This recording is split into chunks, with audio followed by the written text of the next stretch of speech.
Hello বন্ধুরা, শুভ সকাল। দেখো আজকে একটা নতুন ভিডিও নিয়ে চলে এসেছি। ও আজকে এসছে অনেক দিন পর আমাদের ঘরে আর কি এসছে। তো এসে জানলা দিয়ে ঘরে ঢোকে না, বাট আজকে দেখছি হঠাৎ করে জানলায় চলে এসছে। ও পাঁচিল থেকেই যত কথা বলে আমার সাথে। তাই ভাবলাম খেতে চাইছে, তো দেখছি না ও খেতে চাইছে না।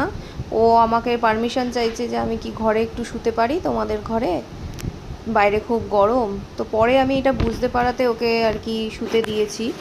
তা বললাম হ্যাঁ তুমি শুতে পারো। তো শুয়ে পড়েছে মহারাজা। দেখো নীলষষ্ঠীর দিন, বাইরে খুব গরম পড়েছে আর ষষ্ঠী ঠাকুর আমার ঘরে শুতে চলে এসছে। তো এটাই তোমাদের দেখানো ছিল। আমি মাঝে একদমই ভিডিও করতে পারছিলাম না, আমার শরীর খুব অসুস্থ ছিল। তো যার জন্য করতেই পারছিলাম না একদম, আমি এখানে ছিলামও না। এটা আমার বাপের বাড়ি, আমি শ্বশুরবাড়িতেই ছিলাম। তো অনেক দিন পর আমিও এসেছি আর সেও এসেছে।